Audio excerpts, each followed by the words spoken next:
વિદ્યાર્થી મિત્રો, ધોરણ 11 ની અંદર પ્રકરણ 9 જે આપણે હાઇડ્રોજનનું ચેપ્ટર છે તેની હવે શરૂઆત કરીશું। પ્રકરણ 9 હાઇડ્રોજનની અંદર આપણે આવર્ત કોષ્ટકનું જે પ્રથમ તત્વ હતું, હાઇડ્રોજનના સંયોજનો, હાઇડ્રોજનના ગુણધર્મો, હાઇડ્રોજનના સંયોજનોની શું ખાસિયતો હતી તેના વિશે અહીંયા ખાસ વાત કરવાની છે। તો પહેલું તો આવર્ત કોષ્ટકનું જે પ્રથમ તત્વ હતું, આવર્ત કોષ્ટકનું પ્રથમ તત્વ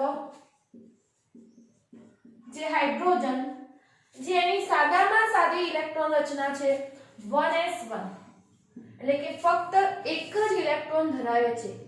અને જો આણ્વીય બંધારણની દ્રષ્ટિએ જો કહેવું હોય તો હાઇડ્રોજનનું બંધારણ સૌથી સાદું બંધારણ હતું, કારણ કે હાઇડ્રોજનની અંદર એક ઇલેક્ટ્રોન અને એક પ્રોટોન જોવા મળે છે। હાઇડ્રોજનની અંદર જો ન્યુટ્રોનની સંખ્યા કહેવી હોય તો ન્યુટ્રોનની સંખ્યા હતી 0, એટલે હાઇડ્રોજનની અંદર એક ઇલેક્ટ્રોન અને એક પ્રોટોન। આવર્ત કોષ્ટકમાં જો સ્થાનની બાબતમાં વાત કરીએ તો આવર્ત કોષ્ટકમાં હાઇડ્રોજનનું સ્થાન અપવાદરૂપ કેસમાં આવશે, એટલે કે એક પણ સમૂહમાં ન મૂકતા હાઇડ્રોજનને આવર્ત કોષ્ટકના વચ્ચોવચ્ચે કહીએ એ જગ્યાએ મૂકવામાં આવે છે।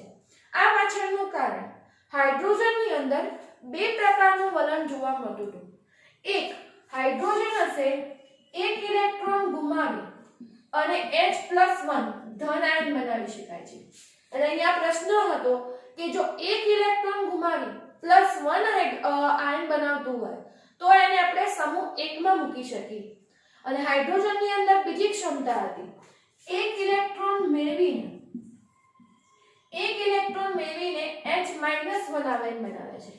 અને H-1 આયન અર્થાત કે જો કેવું હોય તો આપણે સમૂહ 17 ના તત્વો જે લઈએ છીએ F-1, Cl-1, Br-1, જે હેલોજન સમૂહના તત્વો હતા એના અંદર એને ગણી શકીએ છીએ। એટલે હાઇડ્રોજનની અંદર બે પ્રકારની ક્ષમતા જોવા મળે છે, ધન આયન પણ બનાવી શકે છે અને -1 આયન પણ બનાવી શકતો હતો। એટલે આના કારણે હાઇડ્રોજનને આપણે સમૂહ 1 પણ માં મૂકતા નથી, સમૂહ 17 માં પણ મૂકતા નથી, પણ આવર્ત કોષ્ટકના વચ્ચોવચ હાઇડ્રોજનને મૂકવામાં આવે છે। એટલે કે હાઇડ્રોજન આવર્ત કોષ્ટકમાં સૌથી વચ્ચે મૂકેલું તત્વ, અને એક પણ સમૂહ કે આપણે આવર્તમાં એને કહીએ તો પહેલા આવર્તનું તત્વ ગણીએ છીએ પણ કોઈ સમૂહમાં એને ગણવામાં આવતું નથી। એટલે આવર્ત કોષ્ટકના સ્થાનની દ્રષ્ટિએ પણ જો કેવું હોય તો હાઇડ્રોજન હતું તે એની અંદર સ્થાન આખું અલગ ધરાવે છે।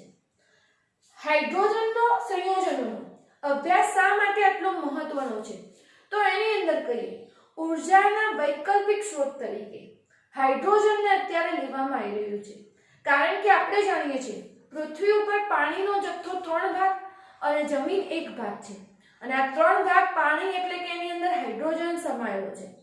અને જ્યારે આપણે જે કહીએ પરંપરાગત ઉર્જા સ્ત્રોતો પેટ્રોલ, ડીઝલ આવા બધા સ્ત્રોતો ખૂટી જશે ત્યારે એના ઓપ્શન તરીકે હાઇડ્રોજન જે કહીએ એનો ઉર્જાના સ્ત્રોત તરીકે ઉપયોગ કરવો એની અંદર વૈકલ્પિક એના જે મદદથી સાધનો વિકસાવી શકાય એ દિશામાં વૈજ્ઞાનિકો કામ કરી રહ્યા છે।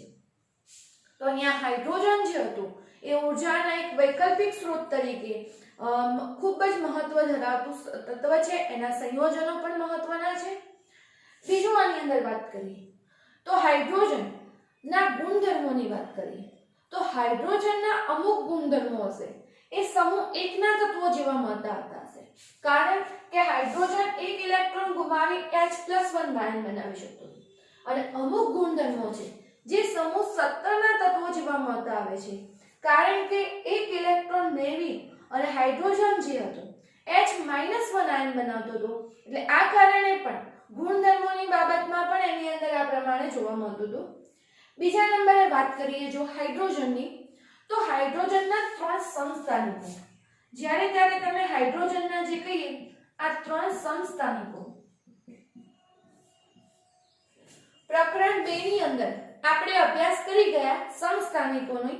તો સમસ્થાનિકો કોને કહેતા હતા? પ્રોટોનની સંખ્યા સરખી હોય પરંતુ ન્યુટ્રોનની સંખ્યા કેવી હોય? અલગ અલગ હોય। કાં તો કહીએ પરમાણુ ભારાંક જે કહીએ એ જુદા હશે, પરમાણુ ક્રમાંક સરખા હોય, આ રીતે સમસ્થાનિકોની વ્યાખ્યા હતી। પરમાણુ ક્રમાંક સરખા હોય પરંતુ પરમાણુ ભારાંક કહીએ કો તો પરમાણુ દળાંક કહેતા હતા, પરમાણુ ભારાંક જુદા હોય તો એને આપણે એકબીજાના શું કીધેલા? સમસ્થાનિકો. બીજા શબ્દોમાં કેવું હોય તો પ્રોટોનની સંખ્યા સરખી હોય, પ્રોટોનની સંખ્યા સરખી હોય પરંતુ ન્યુટ્રોનની સંખ્યા જુદી હોય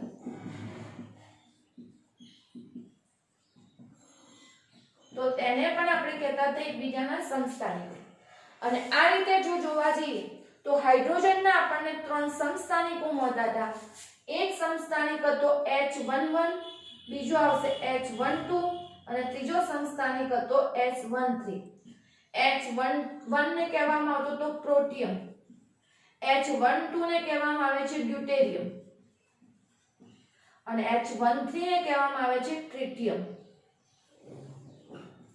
જેને પ્રોટિયમ ને કેપિટલ P વડે, ડ્યુટેરિયમ ને D વડે, ટ્રિટિયમ ને T વડે દર્શાવે.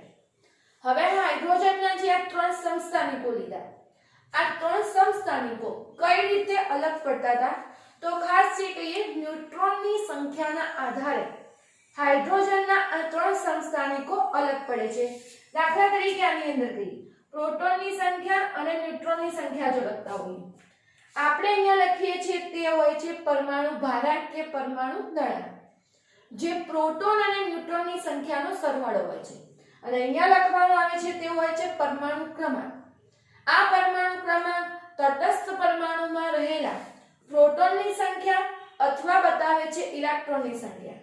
તો હવે અહીંયા જોઈએ તો દરેકની અંદર પરમાણુ ક્રમાંક તો એક જ છે.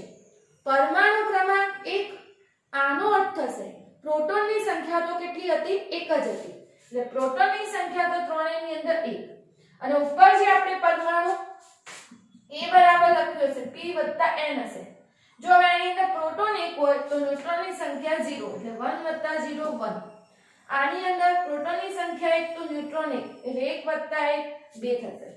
અને ટ્રિટિયમની અંદર પ્રોટોન તો 1 પણ ન્યુટ્રોન કેટલા હશે? 2 હશે. એટલે આ રીતે આ પ્રમાણે H13 ન્યુટ્રોનની સંખ્યા અલગ અલગ હોવાના કારણે આપણને હાઇડ્રોજનના 3 સમસ્થાનિકો મળતા હતા. જેની અંદર ટ્રિટિયમ કહીએ તો ઘણી ઓછી માત્રામાં મળશે, જે રેડિયો સક્રિય તત્વ હતું, જ્યારે પ્રોટિયમ હતું એ વધુ પ્રમાણમાં, ડ્યુટેરિયમ એનાથી ઓછા પ્રમાણમાં પૃથ્વી ઉપરથી આપણને મળી આવ્યું હતું. તો આ થોડી આપણે જોઈ જનરલ માહિતી હાઇડ્રોજનના સંયોજનોની. આપણને જે વાત કરીએ હાઇડ્રોજન જે કહીએ, હાઇડ્રોજન આપણને ડાયહાઇડ્રોજન રૂપે એટલે કે H2 અણુ રૂપે, કારણ કે જે આપણને વાયુ રૂપે મળી આવતા હશે પરમાણુ એ હંમેશા દ્વિઅણુ રૂપે હોય. એટલે આપણે દાખલા તરીકે ક્લોરીન હોય તો Cl2 રૂપે, Br હોય તો Br2, આ રીતે આપણને સંયોજનો મળતા હોય છે.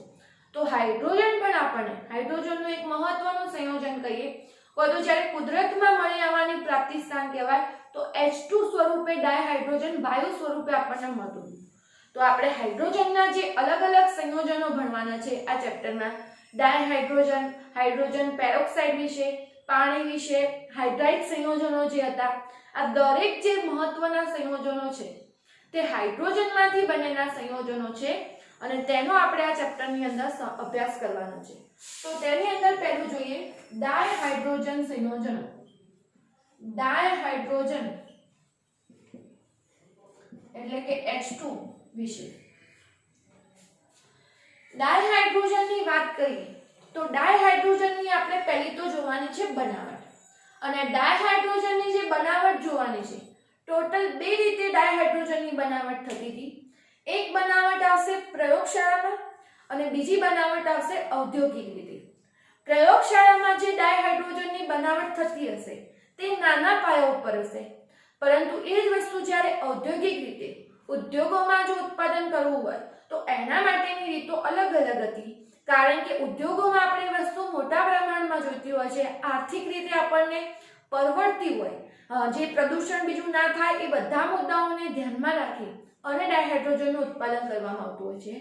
ને અહીંયા ખાસ એક્ઝામમાં પણ ધ્યાનમાં રાખવાનું કે ડાયહાઇડ્રોજનની આપણને પ્રયોગશાળામાં બનાવટ પૂછેલી છે કે ઔદ્યોગિક રીતે બનાવટ પૂછેલી છે.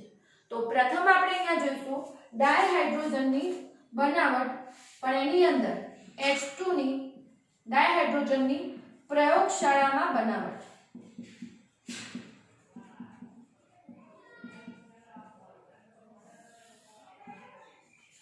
ડાયહાઇડ્રોજનની પ્રયોગશાળામાં બનાવટ કહીએ તો કુલ બે રીતે બનાવટ કરવામાં આવતી હતી.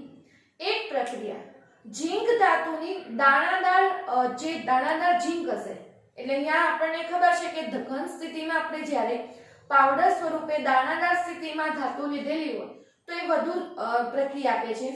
તો દાણાદાર ઝીંકની પ્રક્રિયા હાઇડ્રોક્લોરિક એસિડ સાથે કરવામાં આવશે ત્યારે તેની અંદર ડાયહાઇડ્રોજન વાયુ ઉત્પન્ન થાય છે. એટલે આપણે શબ્દોમાં યાદ રાખશું અને એ જ વસ્તુ સમીકરણ સ્વરૂપે પણ.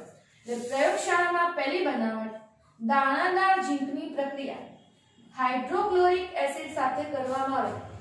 દાણાદાર ઝીંકની પ્રક્રિયા હાઇડ્રોક્લોરિક એસિડ સાથે કરવામાં આવશે તો ઝીંક ધાતુ ક્લોરીન જોડે જોડાઈ ZnCl2 બનાવશે અને ધાતુની એસિડ સાથેની પ્રક્રિયાથી H2 વાયુ મુક્ત થાય છે, જે આપણને ખ્યાલ છે. એટલે આપણે શબ્દોમાં યાદ રાખીશું કો તો જેને સમીકરણ રૂપે યાદ રહે એ સમીકરણ રૂપે, પણ સમીકરણ સીધા ગોખતા નહીં, એને સમજીને યાદ રાખીશું કે દાણાદાર ઝીંકની પ્રક્રિયા હાઇડ્રોક્લોરિક એસિડ સાથે કરી. દાણાદાર ઝીંકની પ્રક્રિયા હાઇડ્રોક્લોરિક એસિડ સાથે કરતા ઝીંક ક્લોરાઇડ ZnCl2 બનશે અને આ ડાયહાઇડ્રોજન વાયુ જે આપણે બનાવવાનો હતો એ મુક્ત થશે. હવે આની અંદર હાઇડ્રોજનની સંખ્યા અહીંયા 2 છે તો 2 વડે ગુણશું અને ક્લોરીન 2 તો અહીંયા ક્લોરીન 2 થશે. આ એક પ્રક્રિયા હતી દાણાદાર ઝીંકની હાઇડ્રોક્લોરિક એસિડ સાથેની પ્રક્રિયા. બીજી પ્રક્રિયા જોઈશું. બીજી પ્રક્રિયામાં ઝીંક ધાતુની પ્રક્રિયા આલ્કલી સાથે NaOH સાથે પ્રક્રિયા કરવામાં આવશે. તો બીજી પ્રક્રિયાની અંદર ઝીંક ધાતુની સોડિયમ હાઇડ્રોક્સાઇડ આલ્કલી સાથે એક પ્રક્રિયામાં આપણે એસિડ સાથે પ્રક્રિયા કરીશું એટલે હાઇડ્રોક્લોરિક એસિડ સાથે. અન્ય પ્રક્રિયામાં આપણે સોડિયમ હાઇડ્રોક્સાઇડ સાથે પ્રક્રિયા કરીશું આલ્કલી સાથે. તો અહીંયા આપણને બનશે એક સંયોજન બનતું હતું Na2ZnO2.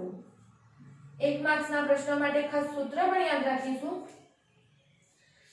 Na2ZnO2 સોડિયમ ઝિંકેટ તરીકે સંયોજન ઓળખાતું હતું. Sodium zincate. એક માર્ક્સમાં જો એનું અણુસૂત્ર બીજું પૂછે કે સોડિયમ ઝિંકેટનું અણુસૂત્ર જણાવો તો તે જગ્યાએ આવશે Na2ZnO2. તો ઝિંક ધાતુની સોડિયમ હાઇડ્રોક્સાઇડ સાથે પ્રક્રિયા કરવાથી Na2ZnO2 સોડિયમ ઝિંકેટ બને છે અને હાઇડ્રોજન વાયુ અહીંયા પણ મુક્ત થતું રહે. સંતુલન કરવા માટે Na ની સંખ્યા 2 હોવાથી અહીંયા 2 વડે ગુણીશું તો હાઇડ્રોજન 2 ઓક્સિજન 2 આખું સમીકરણ અહીંયા સંતુલિત થઈ જશે. તો અહીંયા ડાયહાઇડ્રોજનની પ્રયોગશાળામાં બનાવટ 2 ગુણમાં પૂછી શકાય એવો પ્રશ્ન તો વ્યવસ્થિત તૈયાર કરી અને મોઢે આ પ્રશ્ન લખવાનો. દરેક સમીકરણની નીચે વર્ણનમાં એની લીટી લખવાની રહેશે કે દાણાદાર ઝીંકની હાઇડ્રોક્લોરિક એસિડ સાથેની પ્રક્રિયાથી ડાયહાઇડ્રોજન વાયુ બને છે અને ઝિંક ક્લોરાઇડ સંયોજન બનશે. ઝિંક ધાતુની આલ્કલી સાથે પ્રક્રિયા કરવાથી સોડિયમ ઝિંકેટ અને હાઇડ્રોજન વાયુ મુક્ત થાય છે. તમે જો સમીકરણ યાદ રાખ્યું હશે તો એના ઉપરથી વર્ણ સરળતાથી લખી શકાશે. તો આટલી વસ્તુ ચોપડાની અંદર નોંધી લેવી.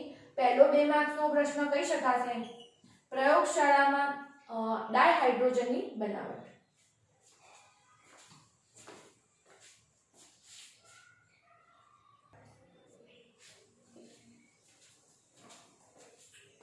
ડાયહાઇડ્રોજન સંયોજનની અંદર અન્ય પ્રશ્ન જોઈશું.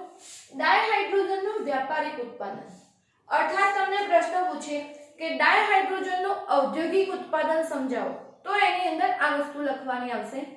ઔદ્યોગિક રીતે જે ડાયહાઇડ્રોજનનું ઉત્પાદન કરીએ તો એની અંદર પહેલું તો જે એસિડિક પાણીનું વિદ્યુત વિભાજન કરવાથી ડાયહાઇડ્રોજન મળશે.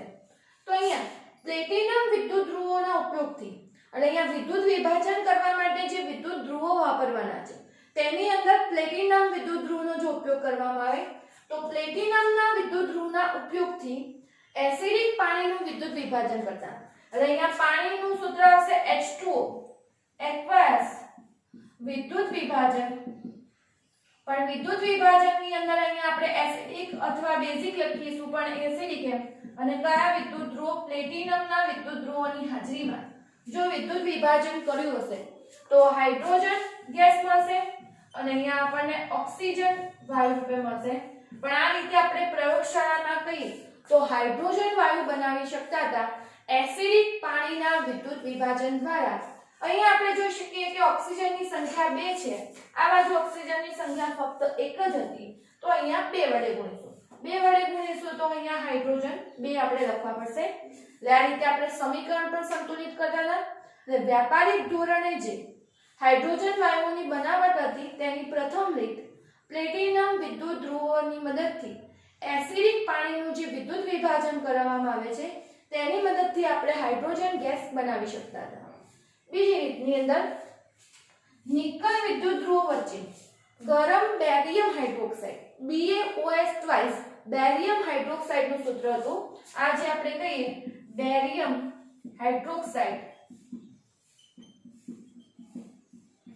તો અહીંયા ખાસ નિકલ વિદ્યુત ધ્રુવોની વચ્ચે ગરમ બેરિયમ હાઇડ્રોક્સાઇડનું જલીય દ્રાવણનું જો વિદ્યુત વિભાજન કરવામાં આવે, એટલે કે અહીંયા પણ એ જ વસ્તુ કે બેરિયમ હાઇડ્રોક્સાઇડનું જલીય દ્રાવણ લઈ નિકલના વિદ્યુત ધ્રુવો રાખી અને જો એનું વિદ્યુત વિભાજન કરવામાં આવતું હતું તો એની મદદથી આપણને ડાયહાઇડ્રોજન વાયુ મેળવી શકાતું હતું. અહીંયા ખાસ ધ્યાનમાં રાખવાનું કે આ પદ્ધતિ દ્વારા આપણે અતિ શુદ્ધ હાઇડ્રોજન મેળવી શકીએ છીએ. અને આ અતિ શુદ્ધ હાઇડ્રોજન જે કહીએ એપ્રોક્સિમેટ 99.95% જેટલો શુદ્ધ હોય છે. 1 માર્ક્સના પ્રશ્નોની અંદર આપણને પૂછાય કે અતિ શુદ્ધ હાઇડ્રોજન મેળવવા માટે કઈ પદ્ધતિ વાપરવામાં આવતી હતી, તો શેની મેથડથી? તો આપણે યાદ રાખીશું બેરિયમ હાઇડ્રોક્સાઇડ નું જે જળ વિભાજન નિકલ વિદ્યુત ધ્રુવોની મદદથી કરવામાં આવતું હતું, તો એની મદદથી આપણે અતિ શુદ્ધ જે હાઇડ્રોજન કહીએ તે બનાવી શકતા હતા. તેના પછી ત્રીજી પદ્ધતિ આવશે ક્ષારવાળા દરિયાના પાણીના વિદ્યુત વિભાજન. ક્ષારવાળું જે આપણે કહીએ ક્ષારવાળું દરિયાનું પાણી કહીએ તો એને બ્રાઇન કહેવામાં આવશે, જે NaCl નું સંતૃપ્ત દ્રાવણ હતું. તો આની અંદર ક્ષારવાળા દરિયાના પાણી જેને બ્રાઇનનું દ્રાવણ કહેવામાં આવે તો NaCl નું સંતૃપ્ત દ્રાવણ કહીએ.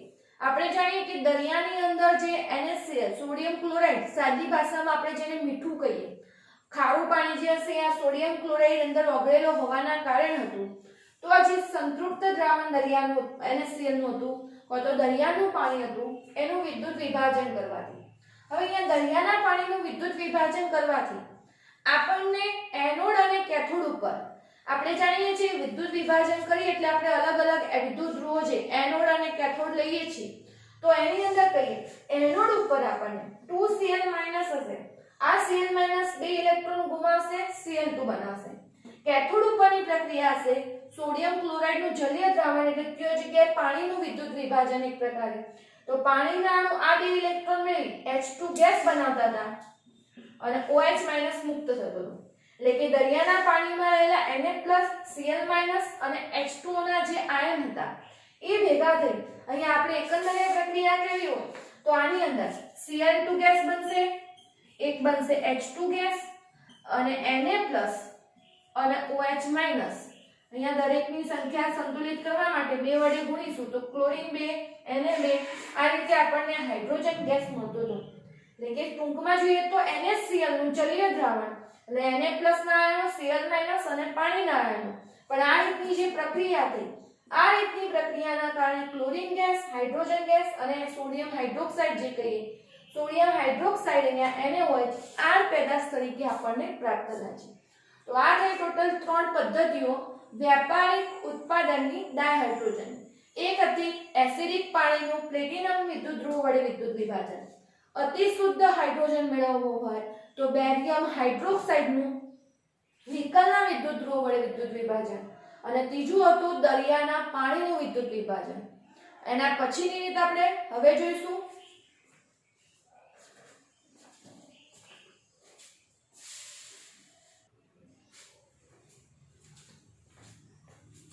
અન્ય રીતની અંદર જોઈએ, ઊંચા તાપમાને હાઇડ્રોકાર્બન અથવા કોકની, હાઇડ્રોકાર્બન એટલે આપણે જે મિથેન ઇથેન એ સંયોજનો જે કહીએ છીએ કાર્બન અને હાઇડ્રોજનના બનેલા સંયોજનો, હાઇડ્રોકાર્બન સંયોજનો, જેનો આપણે હવેથી અભ્યાસ કરવાનો જ છે એના પછીના ચેપ્ટરોમાં.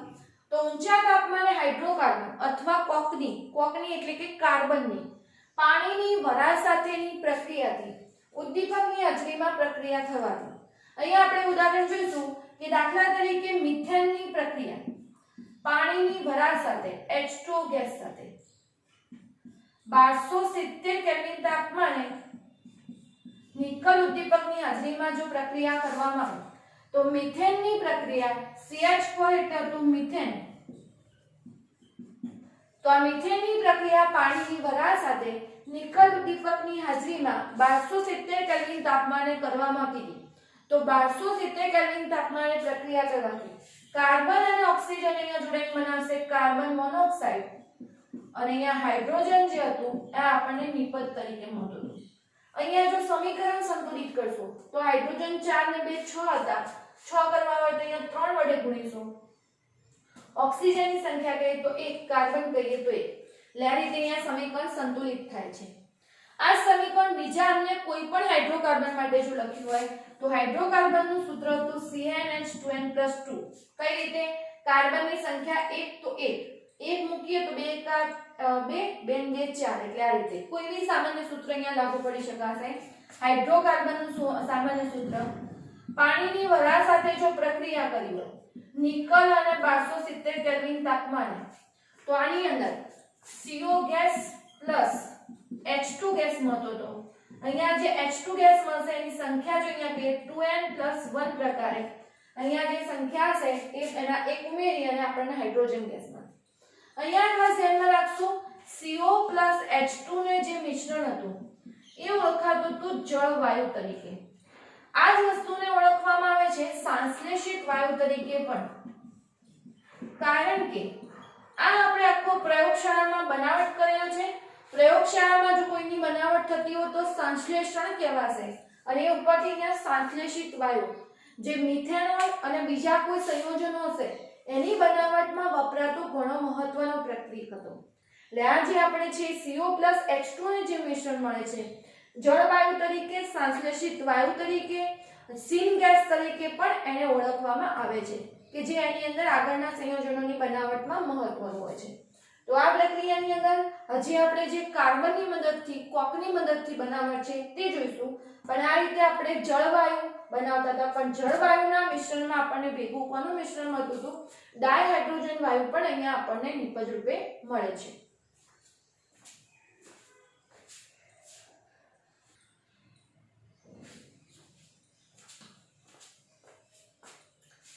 બીજું જો આપણે કોલસામાંથી એટલે કે કોકમાંથી જો બનાવટ કરવી હોય ડાયહાઇડ્રોજનની તો પ્રથમ જે આપણે કોક કહીએ કે જે આપણે કાર્બન કહેતા હશું તેની પ્રક્રિયા હાઇડ્રોજન નું સંયોજન પાણીની વરાળ સાથે પ્રક્રિયા કરી. આ કોક એટલે જે કોલસો જે આપણને સોલિડ રૂપે મળતો કોક કહીએ કોલસો કે કાર્બન. તો આની પ્રક્રિયા પાણીની વરાળ સાથે 2270 કેલ્વિન તાપમાને કરવાથી એમાંથી કાર્બન મોનોક્સાઇડ અને હાઇડ્રોજન વાયુ મળતું હતું. એટલે અહીંયા કાર્બન અને ઓક્સિજન જોડાઈ કાર્બન મોનોક્સાઇડ અને હાઇડ્રોજન બનાવે છે. અહીંયા ખાસ એક માર્ક્સના પ્રશ્ન માટે ધ્યાનમાં રાખીશું કે કોલસામાંથી જે આપણે સિન ગેસ એટલે અહીંયા આપણે એક તો CO અને H2 નું મિશ્રણ જ બનાવ્યું છે અને કાર્બન મોનોક્સાઇડ અને H2 ના મિશ્રણને જળવાયુ, સિન ગેસ, સંશ્લેષિત વાયુ કહેતા હતા. પરંતુ જ્યારે કોલસામાંથી આ રીતે સિન ગેસ બનાવીએ છીએ એ પ્રક્રિયાને કહેવાતું હતું કોલગેસિફિકેશન. અને આ કોલગેસિફિકેશનની પ્રક્રિયાથી આપણે કાર્બન મોનોક્સાઇડ બનશે. કાર્બન મોનોક્સાઇડની પ્રક્રિયા પાણીની વરાળ સાથે કરવામાં આવે તો પાણીની વરાળ સાથે કરવાથી CO2 કાર્બન ડાયોક્સાઇડ અને હાઇડ્રોજન વાયુ મુક્ત થાય છે. અહીંયા આ પ્રક્રિયા 1270 કેલ્વિન તાપમાને, આ જ પ્રક્રિયા 673 કેલ્વિન તાપમાને ઉદ્દીપકની હાજરીમાં કરવામાં આવતી. અને ઉદ્દીપકમાં હાજરીમાં આ પ્રક્રિયા કહીએ આયર્ન ક્રોમેટ FeCr2O4 FeCr2O7 એ ઉદ્દીપકની હાજરીમાં પ્રક્રિયા થશે. એટલે અહીંયા ઉદ્દીપક તરીકે જો કહીએ આયર્ન ક્રોમેટ, અહીંયા જે પ્રક્રિયા છે એને જળવાયુ સ્થાનાંતર પ્રક્રિયા તરીકે પણ ઓળખવામાં આવે છે. અને જેની અંદર સોડિયમ આર્સેનાઇડ પસાર કરવાથી CO2 વાયુ એમાંથી દૂર થશે। એટલે CO2 વાયુ દૂર કરવાથી સોડિયમ આર્સેનાઇડ પસાર કરી અને CO2 વાયુ દૂર કરવો। એટલે બંને પ્રક્રિયાની અંદર પાણીની વરાળ સાથે કાર્બનની પ્રક્રિયા હોય કે કાર્બન મોનોક્સાઇડ કે આપણે હાઇડ્રોકાર્બન લીધું હતું, પણ આ રીતે આપણે દરેકની અંદર હાઇડ્રોજન વાયુ બનાવી શકતા હતા। એટલે આની અંદર ઉદ્દીપકના નામ, અમુક ટેમ્પરેચર, આ બધી વસ્તુઓ ખાસ ધ્યાનમાં રાખવી પડશે, યાદ રાખવી પડશે તમારે।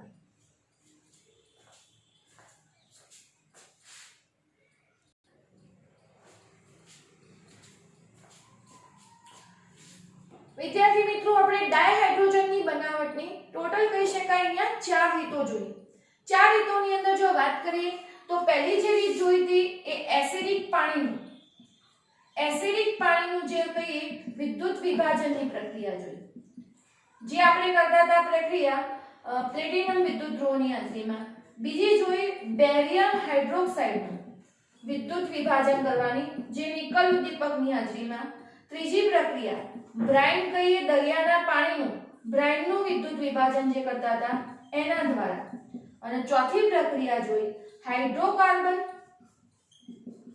અને જે કઈ કોલસો કહીએ તો એને આપણે કહેતા હતા કોકમાંથી ડાયહાઇડ્રોજનનું વ્યાપારિક ઉત્પાદન।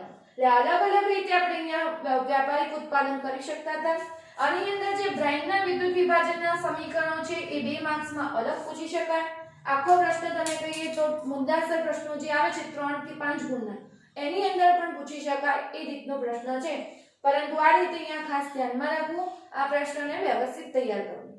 હવે જે વ્યાપારિક ઉત્પાદન હાઇડ્રોજનનું કર્યું, પણ આ જે હાઇડ્રોજન હશે અત્યારના હાલના સમયમાં જે કહીએ તો 77% જેટલો ડાયહાઇડ્રોજન પેટ્રો રસાયણોમાંથી જે હાઇડ્રોકાર્બન સંયોજનો બધા બનતા હશે એમાંથી બનાવવામાં આવે છે। 18% જેટલો હાઇડ્રોજન જે વાત કરીએ તો કોલસામાંથી, 4% જેટલો હાઇડ્રોજન જે હશે જલીય દ્રાવણના વિદ્યુત વિભાજનથી, અને 1% જેટલો હાઇડ્રોજન કહીએ તો અન્ય સ્ત્રોતોમાંથી આપણને અત્યારના સમયમાં મળી આવે છે।